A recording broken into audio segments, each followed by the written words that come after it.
बतिया कई दिहल तू सही, देबू तू धोखा कबो सोचले न रही।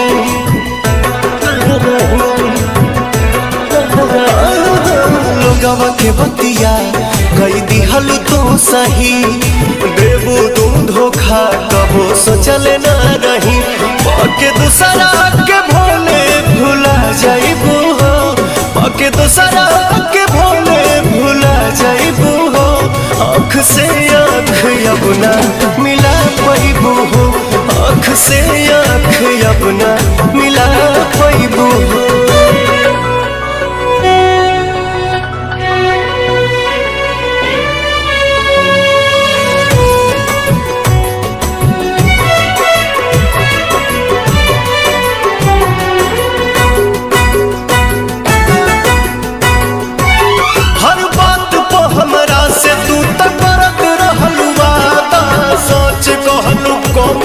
से झूठ बोललू ज्यादा, झूठ बोललू हर बात को हमरा से तू तो करत रहलू वादा। सच कहलू कम हमसे झूठ